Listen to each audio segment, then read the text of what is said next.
Salam hamba, salam sejahtera, istri, anak-anak, cucu, menantu, dan kerabat terdekat. Mudah-mudahan semua dalam keadaan sehat sejahtera. Kita teruskan ngobrol-ngobrol, bincang-bincang dalam keluarga sebagai saling mengingatkan, menyadarkan, terutama kita dalam masyarakat Indonesia yang merupakan mayoritas terbesar Muslim di dunia. Ini yang selalu diulang-ulang. Walaupun kita tahu di belahan dunia yang lain pun banyak masyarakat Muslim seperti di Cina, di India, dan di India sendiri masyarakat Muslim hampir 200 juta, yang mana mereka hidup dalam lingkungan masyarakat Hindus, masyarakat India yang begitu maju, hebat dengan sejarah dan peradabannya, dan orang Arab datang ke India dengan jelas-jelas menjajah dan menyebarkan agamanya pada zaman kerajaan-kerajaan Umawi, Abbasi, dan seterusnya. Oleh bagaimanapun kita lihat hari ini jumlah pemeluk agama begitu banyak, agama sendiri banyak, pemahaman banyak, dan di dalam Islam itu sendiri banyak aliran, banyak pandangan, banyak organisasi, banyak sekolah, mazhab, dan sebagainya, dan sebagainya. Yang penting kita wajib hidup aman, damai, rukun, sejahtera sesama manusia. Lebih-lebih lagi kita di Indonesia, masyarakat majmuk, masyarakat multi culture, multi budaya, multi agama, multi bahasa, dan sebagainya, dan sebagainya. Dan sejarah Indonesia itu sendiri, kalau kita buka, dan sememangnya sudah diketahui, dulu di Indonesia ini, di Nusantara ini, lebih kepada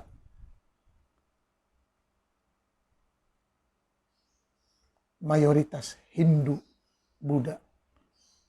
Mayoritas Hindu Buddha. Ini terbukti dari peninggalan sejarah, prasasti, kaligrafi, tulisan-tulisan, manuskrip, dan sebagainya, dan sebagainya. Yang mana agama seperti Islam dan Kristen dan juga Yahudi yang datang ke Indonesia merupakan agama pendatang. Agama pendatang yang seharusnya diketahui, diselidiki, dibaca, dikaji, ditapis oleh generasi Muslim agar dia tahu akar budayanya, jati dirinya, sejarah bangsanya, sejarah kaumnya, sejarah bahasanya, dan sebagainya, dan sebagainya. Yang mana ini semuanya merupakan proses yang berterusan. Hari ini ilmu pengetahuan terbuka. Kita ada perpustakaan terbuka, museum terbuka, galeri terbuka, pusat dokumentasi terbuka, dan sebagainya, dan sebagainya. Mudah-mudahan saya sendiri, keluarga, anak-anak, jiran tetangga, rajin terus membaca, mengkaji, menyelidik, meneliti. Selagi kita hidup, selagi kita ada nafas, selagi kita ada nyawa, ada tenaga. Hari ini kita coba mengupas tentang apa manfaat dari cerita para nabi. Apa manfaat dari cerita para nabi. Kita tahu para nabi dari Adam, Idris, Nuh, dan lain-lain, Daud, Sulaiman, Isa, Ibrahim sampai ke Muhammad, ini semuanya dongeng, mitos, cerita. Yang mana dongeng-dongeng ini bisa kita jumpai di 3 kitab utama, di 3 buku utama, yaitu Quran, Injil, Taurat, ataupun Al-Ahdul Qadim, Al-Ahdul Jadid, Al-Quran. Perjanjian Lama, Perjanjian Baru, Al-Quran. Sebab ketiga-tiganya, Injil, Taurat, Quran, ataupun Quran, Injil, Taurat, atau At-Taurah, Al-Injil, Al-Quran, selalu disebut-sebut dalam Al-Quran. Dan setelah diselidiki, rupanya Taurat, Injil, Quran itu dari sumber yang sama.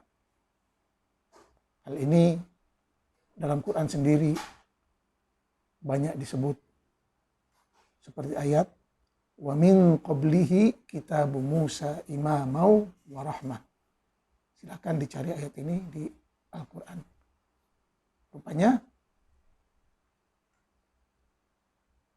kitab Musa itu, yaitu Taurat, merupakan panduan utama, imam, raja segala kitab. Itu kata Quran. Wa min qablihi kitabu Musa imamau wa rahmah. Dan dalam ayat yang lain pun ada disebut qad aflaha man tazakka wa dzakara asma rabbih fa shalla bal tu'thiruna al-hayata ad-dunya wal akhiratu khairu wa abqa inna hadza la fi suhufil ula suhufi Ibrahim wa Musa. Suhuf Ibrahim wa Musa. Jadi nilai-nilai yang mulia itu yang ada dalam Al-Quran diambil dari kitab Ibrahim dan Musa. Sama juga dengan ayat Muhammadur Rasulullah walladzina amanu asyidda'u 'alal kuffar ruhama'u bainahum, sampai ke ayat dzalika mathaluhum fit Taurah wa mathaluhum fil Injil. Semua ciri-ciri itu ada termaktub dalam Taurat dan Injil. Jadi, betullah kata para pengkaji, mau memahami Al-Quran dengan segala seluk-beluknya, ayat Makkiyah, ayat Madaniyah, ayat itu, ayat ini, mesti memahami juga kitab Injil, Perjanjian Baru. Yang mana kita Injil pun banyak jenisnya. Luka, Yohanna, Barnaba, Butrus, dan lain-lain, dan lain-lain. Begitu juga dengan Perjanjian Lama, Al-Ahdul Qadim, ataupun At-Taurah. Macam-macam bukunya. Ada Taurah, Taurah Babili, Talmud, Talmud Babili, Midrashim, Mishnah, Afakrifa, Ajadah, dan sebagainya, dan sebagainya. Dan kesemua buku-buku ini sumber utamanya adalah Taurat. Dan Taurat itu sendiri ditulis direka-reka, dibukukan oleh sekumpulan Arab, Yaman, Yahudi, Levi, Alawiyin. Ini kajian. Arab, Yaman, Yahudi, Levi, Alawiyin. Yang mana cerita-cerita yang ada dalam Torah, dongeng-dongeng, sejarah-sejarah yang ada dalam Torah itu merupakan plagiat, copy paste, mengambil dari satu, peradaban Parsi kuno, Majusi, Zaratustra Timur. Juga mengambil dari peradaban Hindu, Buddha, mengambil juga dari peradaban Mesir kuno, Mesir purba, mengambil juga dari peradaban Bilad Ar-Rafidain, terutama cerita Atramhasis, Gilgamesh, dan mengambil dari cerita Yunani, Finiki, Latini, purba. Itulah hebatnya agamawan-agamawan Yahudi, haham-haham Yahudi yang terus menulis cerita, menulis sejarah, menulis dongeng-dongeng yang kemudiannya tersebar, terutama masuk ke dalam Al-Quran dan hadis-hadis, dan menjadikan ajaran agama bagi kebanyakan orang Islam. Jadi kita baik dalam Quran ataupun dalam hadis Bukhari Muslim sedang mengamalkan, meyakini, mempercayai dongeng-dongeng yang ditulis oleh penulis Torah, ulama Yahudi, agamawan Yahudi. Oleh sebab itu, kita tidak akan bisa mengatasi bangsa Yahudi, mengatasi bangsa Bani Israel, mengalahkan bangsa Bani Israel. Sebab sebenarnya kita telah dipengaruhi, dikuasai akal pikiran kita dengan dongeng-dongeng, cerita-cerita, mitos-mitos yang ditulis oleh bangsa Yahudi, bangsa Bani Israel. Dan kita perlu diperjelas di sini bahwa Yahudi itu agama, Israel itu bangsa. Sama juga dengan Islam itu agama, Quraisy itu bangsa. Seperti mana agama Yahudi hanya khusus untuk Bani Israel, begitu juga Islam hanya khusus untuk Quraisy. Ayatnya begitu jelas. Litunzira qaumam ma unzira abahum wa hum ghafilun. Rasul diutus, Nabi Muhammad diutus untuk kaum Quraisy. Litunzira ummal qura wa man hawlaha. Nabi Muhammad diutus untuk kaum Mekah, Quraisy. Dalam banyak-banyak kabilah yang disebut hanya Quraisy. Li'ila fi Quraisyin.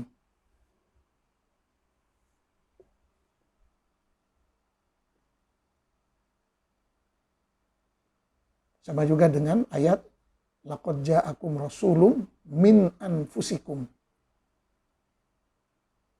Telah tiba Rasul dari kaum Quraisy. Inna anzalnahu Qur'anan Arabiyyan. Inna anzalnahu Qur'anan Arabiyyan. Bilisanin Arabiyyin. Kami turunkan Quran dalam bahasa Arab. Bahasa Arab. Terutamanya Arab Quraisy. Sebab Khalifah Utsman, waktu proses pengumpulan Quran di zaman Utsman, beliau menyuruh agar menulisnya dengan bahasa Quraisy. Uktubul Quran bilughati Quraisy fafihim nazal. Jadi jelas Quran dalam bahasa Quraisy, Arab Quraisy, dan tidak ada hubungannya dengan bangsa lain, Arab lain. Jauh-jauh lagi dengan bangsa Indonesia, India, dan lain-lain. Jadi kita perlu sadar kita siapa, bangsa apa agama kita. Jangan sok lebih Islam dari Quraisy. Jangan sok lebih Arab dari Quraisy. Agama Islam hanya untuk Arab Quraisy. Berdasarkan kepada ayat-ayat yang saya paparkan tadi. Sampai-sampai dalam ayat wa kadzalika ja'alnahu hukman arabiyyan. Begitu juga hukum hakam adalah menurut kearifan budaya tradisi Arab Quraisy. Mudah-mudahan kenyataan ini makin jelas, makin disadari. Terus yang bertanya, bagaimana umat yang tidak mempunyai kitab, yang tidak mempunyai Rasul? Quran menjawab, wa ma kunna mu'adzibina hatta nab'atha rasula. Kami, yakni Tuhan Allah, tidak akan menyiksa kaum yang tidak mempunyai Rasul, kaum yang tidak ada Nabi. Jadi kaum yang tidak ada Nabi hidup aman, nyaman, damai, sejahtera, fokus kepada membina diri, membina jati diri, membina sejarah, membina bangsa dan negara, membina kemajuan, kesejahteraan, kekayaan, kekuatan di dunia ini. Bahkan ayat lain mengatakan, wa ma arsalna fi qaryatin min nabiyyin illa wabtalaina ahlaha bil ba'sa'i wad dharra. Tiap kali kami utus nabi ke suatu kaum, maka kaum itu akan dilanda bencana, malapetaka, disaster. Kita lihat hari ini, negara-negara, kaum-kaum yang sibuk dengan ajaran Nabi, semuanya hidup dalam sengsara, azab, kemiskinan, penindasan, peperangan, fitnah, disaster yang berterusan. Tapi kaum bangsa yang tidak mempunyai Nabi, yang mengandalkan Nabi dan Tuhannya akal yang waras, mereka hidup makmur, kaya raya, bebas, merdeka, kaya, kuat, sejahtera. Seperti Amerika, Eropa, Jepang, Cina, dan lain-lain negara ateis yang agamanya adalah akal sehat, akal logik, akal yang penuh ilmu pengetahuan, penuh kebijaksanaan, kritik, inovatif, dan kreatif. Sedangkan umat-umat, bangsa-bangsa, negara-negara yang terus dibelenggu oleh ajaran agama, semuanya makin terpuruk, makin kacau, makin tidak jelas arahnya. Sebab baik agama, baik budaya, baik apapun yang ada di atas muka bumi ini, sifatnya terus berubah, maju, berkembang, makin baik, makin canggih, makin hebat, makin berbagai. Dan itulah lumrah kehidupan. Kita mesti mencari yang terbaik, yang terhebat, yang terkuat dalam bidang apapun. Dalam bidang kebudayaan, agama, ilmu pengetahuan, persenjataan, teknologi, dan lain-lain. Dengan menggunakan akal sehat, akal waras, akal yang penuh kebijaksanaan. Dan ini proses usaha yang masih terus dikerjakan. Jadi kalau kita melihat kepada dongeng-dongeng para nabi terutamanya yang katanya menjadi contoh yang terbaik untuk manusia, kita ambil saja beberapa nabi seperti Nabi Adam. Padahal hari ini terbukti bahwa manusia terawal itu bukan Adam. Ada banyak penemuan. Manusia, Homo sapien, Neanderthal, Homo erectus, dan sebagainya dan sebagainya. Manusia purba Afrika, manusia purba Jawa, manusia purba Algeria, manusia purba di berbagai belahan dunia ada. Dan usia tiap-tiap manusia purba itu berbeda-beda. Dan kalau kita kembalikan ke cerita Adam, sangat-sangat bertentangan dengan kenyataan ilmiah. Oleh sebab itu, kebanyakan cerita dongeng yang ada dalam buku-buku agama, yang katanya buku suci, bertentangan dengan fakta kajian ilmiah modern yang menggunakan berbagai metode yang canggih. Kromosom, genetik, DNA, dan kajian lain-lain dengan metode kaedah yang rumit. Sedangkan dongeng-dongeng para nabi hanya cerita dari mulut ke mulut, riwayat, dongeng mitos, yang kemungkinan ada betulnya dan ada salahnya. Tapi semuanya mesti dites dengan kaedah ilmiah, metodologi ilmiah, kajian ilmiah yang jelas. Itulah hebatnya ilmu pengetahuan. Hebatnya akal yang penuh dengan kewarasan. Berbeda dengan akal khurafat. Akal yang dibesarkan dengan dongeng, mitos, dan kebohongan. Dan cerita Nabi Adam sendiri, kita tidak tahu. Dia Nabi untuk siapa? Umatnya mana? Kalau katanya umatnya itu anak-anak, lihat anak-anak Adam. Saling kawin antara adik-beradik, antara saudara. Adakah itu ajaran yang baik? Udah gitu katanya anaknya Kabil dan Habil, yang merupakan anak Nabi, telah melakukan dosa pembunuhan yang amat dahsyat. Ini sebenarnya dongeng yang tidak masuk akal. Belum lagi dengan cerita dongeng Allah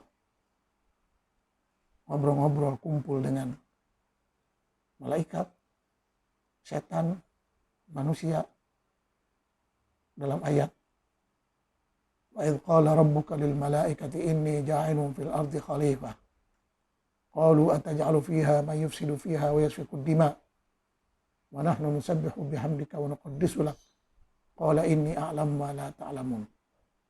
Yang mana dongeng ini ada dalam buku-buku mitos yang lain.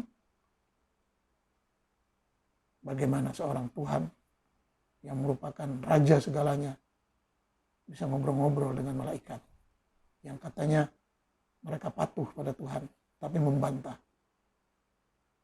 Ataj'alu fiha may yufsidu fiha wa yasfiku dima? Kenapa engkau akan menciptakan manusia yang akan membuat kerusakan? Tapi katanya malaikat taat patuh. Kenapa membantah? Tapi itu semuanya dongeng.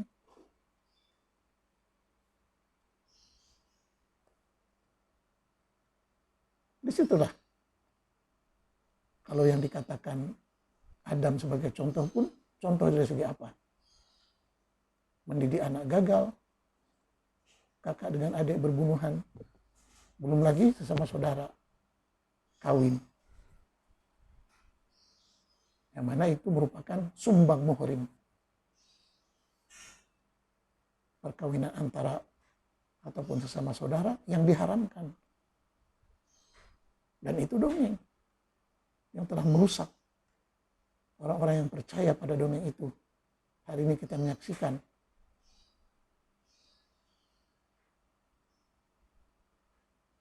kelakuan sumbang muhrim, kelakuan menggauli sesama muhrim dalam masyarakat yang bejat. Karena mengambil dari dongeng, dari cerita, mitos tersebut. Terus kalau kita ambil, katanya dongeng Ibrahim. Padahal Abram, Brahma, Ibrahim, itu semuanya nama-nama mitos, tokoh. Dari Hindu ada Brahma dan pasangannya Saraswati.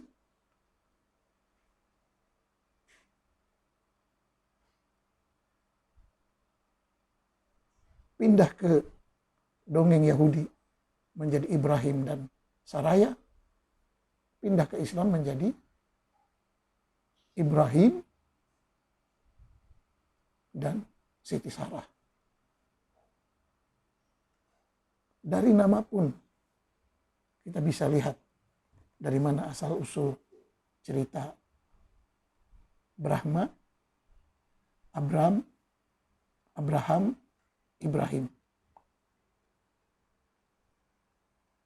Kemudian dongeng-dongeng Ibrahim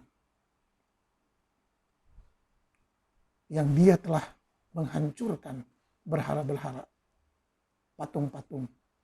Yang mana berhala dan patung itu diantara kerja orang tuanya, profesi orang tuanya untuk membesarkan si Ibrahim dengan membuat patung berhala. Seorang anak yang katanya atas dasar keimanan telah tega menghancurkan karya-karya ayahnya, patung. Adakah Ibrahim itu anak soleh? Ini cerita, dongeng, mitos. Belum lagi Ibrahim waktu usia 90 tahun mendengar bisikan agar memotong, menghatan, menyunat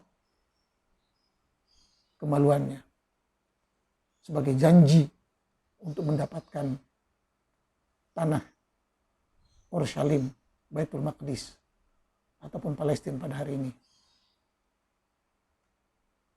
Dan syariat khatan itu turun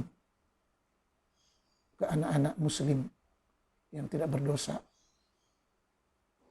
dengan mengikut ajaran mitos ini tanpa ada perikemanusiaan. Anak yang dipotong itu menjerit-jerit, kesakitan. Tapi orang tuanya yang tidak tahu sejarah asalnya menganggap itu suatu ibadah. Padahal itu tradisi budaya Yahudi untuk mendapatkan tanah Palestina. Seolah-olah Tuhan itu membagi kapling-kapling tanah dari dongeng mitos tersebut. Terus sekarang umat Islam teriak-teriak, kenapa Bani Israel menjajah Palestina? Padahal dari dongeng itu. Dan dari tradisi anak dia yang dihatan, yang dipotong tiap tahun. Sehingga muncul sebuah buku, Jarimatul Khitan, kejahatan, berhatan, bersunat. Seperti yang dipaparkan oleh Dr. Sami Adib dalam bukunya, Jarimatul Khitan. Silahkan dicari, PDF-nya banyak. Mudah-mudahan kita sadar lagi, jangan stop Jangan ada lagi tradisi bodoh menghatan, memotong kemaluan anak lelaki. Ini sangat berbahaya. Dan hari ini antara dokter yang membantah untuk melarang jarimatul khitan, dua, dokter-dokter Yahudi dengan dokter-dokter Muslim. Artinya dokter Yahudi dan Muslim itu sama. Sebab dari sumber keyakinan yang sama. Artinya Muslim itu Yahudi. Kalau masih mengamalkan berkhatan, bersunat. Belum lagi cerita Ibrahim yang dibakar kebal api. Itu dongeng. Mana sekarang ada manusia dibakar tidak hangus? Sebab itu dongeng. Belum lagi cerita Ibrahim mengawini saudaranya. Adakah itu akhlak baik? Tapi itu dongeng. Dan cerita Ibrahim itu sendiri tidak wujud.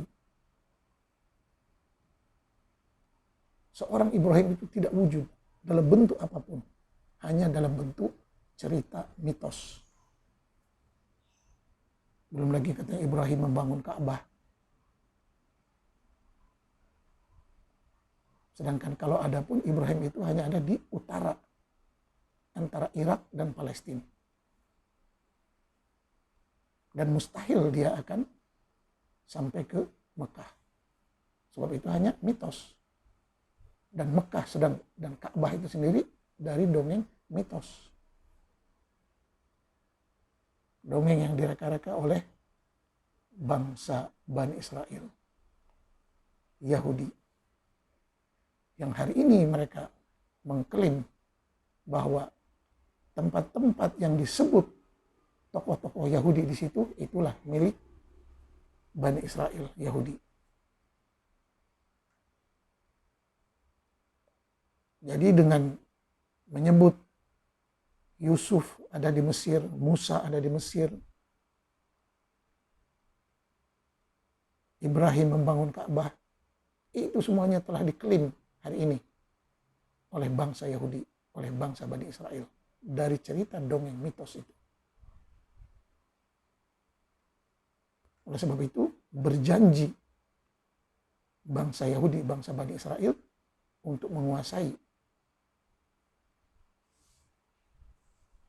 tanah Israel yang besar, Israel Al-Kubra, dari Irak sampai Mesir. Karena dongeng mitos itu. Sedangkan kita orang Islam di Indonesia, bangsa Nusantara yang mempunyai mitos. Pemerintahan dinasti Sriwijaya,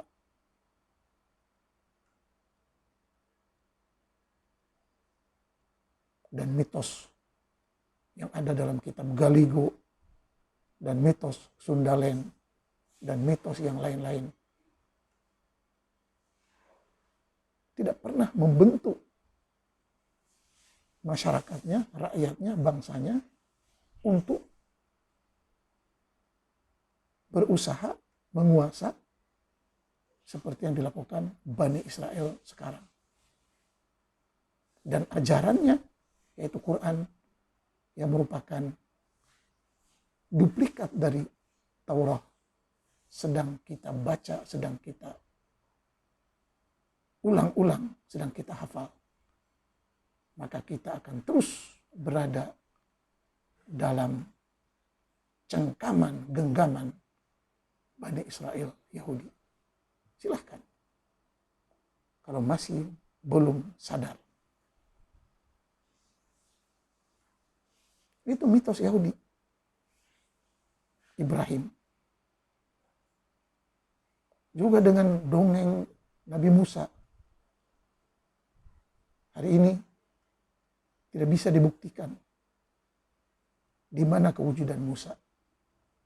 Sedangkan orang-orang yang katanya sezaman dengan Musa, seperti raja-raja Fir'aun, Ramsis, raja-raja Mesir, jasadnya yang diawetkan, bangkainya yang diawetkan masih utuh sampai ke hari ini. Ada yang 3.000 tahun, ada yang 5.000 tahun, ada sekian ribu tahun. Tapi jasad para nabi yang katanya tidak akan dimakan tanah, tidak akan dimakan cacing. Hari ini tidak ada satu nabi pun yang bisa dibuktikan kewujudannya, termasuk Nabi Muhammad. Dan pemerintah Saudi telah memasang penghalang sekian lapis supaya tidak dapat dikesan jasad Nabi Muhammad. Sementara para ilmuwan meminta, ingin dibuktikan, adakah betul di situ ajar jasad Nabi Muhammad?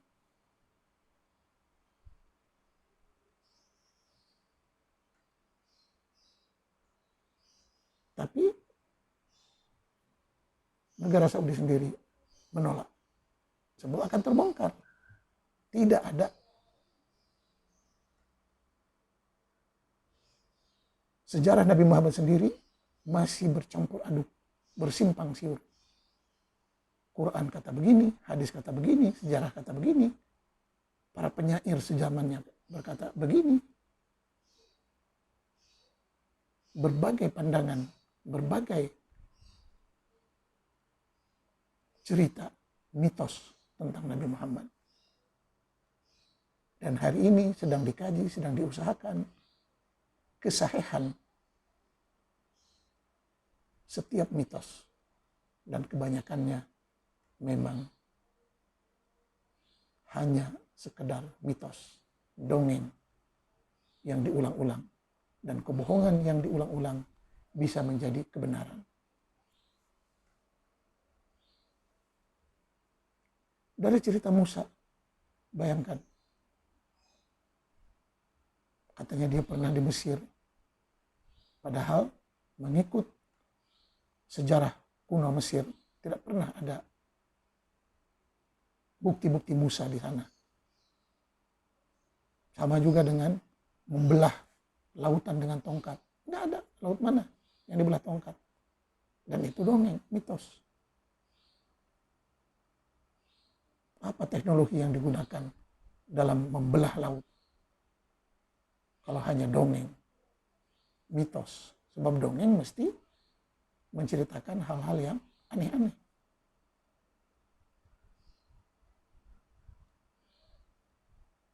Tidak wujud. Tidak ada Musa di Mesir dan tidak ada bukti kewujudannya mengikut sejarah dimanapun, melainkan dalam buku-buku cerita dongeng. Dengan nama yang berbeda-beda. Musa, Moshe,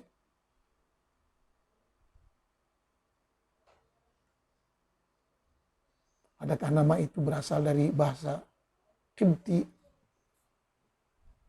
bahasa Yahudi, atau bahasa Fir'aun? Masih terus diperdebatkan. Belum lagi cerita Musa dengan Nabi Khidir. Yang mana Nabi Khidir itu sendiri hanya dongeng. Tidak mungkin manusia hidup ribuan tahun. Apa organ tubuh yang bisa tahan sampai ratusan tahun? Hari ini sains membuktikan, ilmu membuktikan ketahanan anggota tubuh manusia, jantung, paru-paru, kepala, dan lain-lain, hanya tahan berapa tahun. Ini kajian. Mukjizat yang sebenarnya adalah mukjizat sains, bukan mukjizat khurafat, bukan mukjizat dongeng. Jantung hanya tahan sekian tahun. Kepala manusia hanya bertahan sekian tahun. Paru-paru, ginjal, dan lain-lain. Semuanya ada ketahanannya sendiri. Termasuk manusia secara keseluruhan. Hari ini kita lihat manusia lebih dari 100 tahun keadaannya sangat-sangat memperhatikan. Sangat-sangat menyedihkan. lemah, naif, nyanyok, pikun, dan lain-lain. Ini tiba-tiba manusia bisa hidup ribuan tahun dengan izin Allah. Masih percaya. Itu dongeng, mitos. Belum lagi cerita Musa dengan Khidir yang tidak mendidik. Jumpa kapal bukan dibaiki malah dibolongi. Kapal nelayan. Adakah itu mendidik? Bertemu dengan anak kecil, tiba-tiba dibunuh. Karena takut akan jadi anak durhaka. Adakah itu mendidik? Tapi itu dongeng, mitos.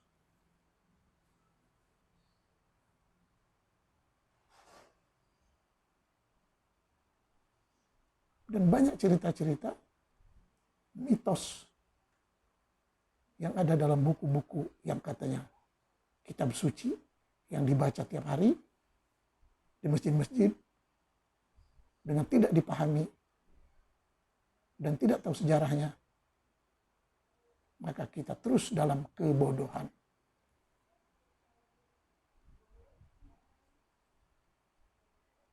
Cerita Nabi yang bisa terbang dan tentaranya ditiup oleh angin ke sana sini, itu dongeng. Sekarang kecanggihan hari ini, bagaimana membangun pesawat, membangun roket, membangun alat-alat canggih, semuanya perlu usaha dan ilmu pengetahuan. Itu bedanya ilmu yang dihasilkan dari akal yang waras dengan dongeng cerita yang dihasilkan oleh orang-orang yang mabuk agama.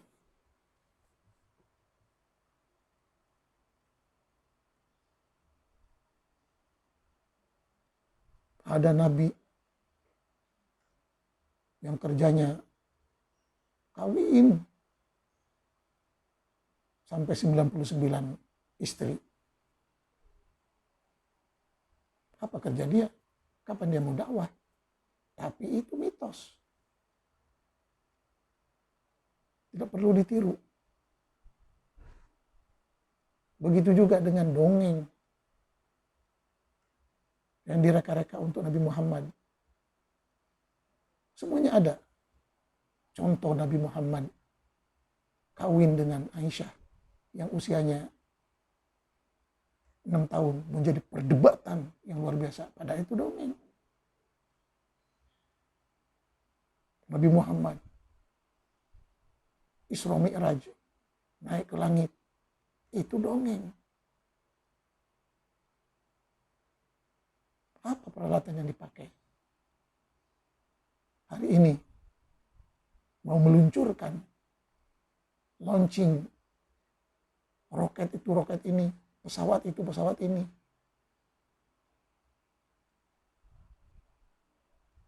Sampai yang ditunjukkan dalam bentuk video pun orang masih ada yang percaya dan yang tidak percaya. Ini pula yang hanya dongeng. Terus orang mesti percaya. Kalau tidak percaya kafir. Kalau tidak percaya murtad. Kalau tidak percaya bunuh.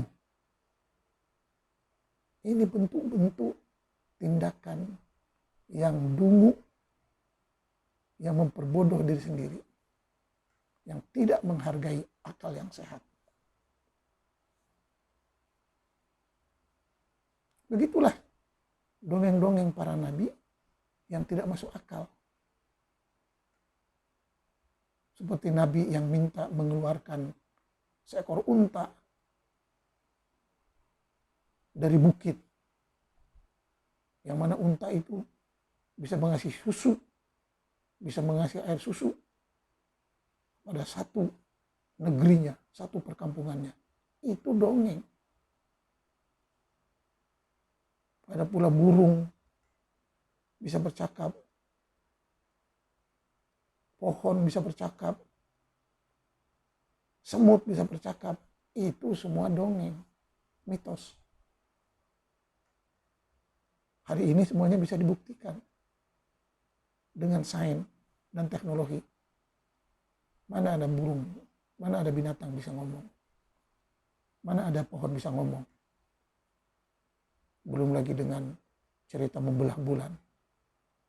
Dongeng masih dipercaya dan diulang-ulang. Begitulah seterusnya. Kalau kita lihat kepada dongeng-dongeng, mitos-mitos ini, hanya bisa dijadikan hiburan, penawar.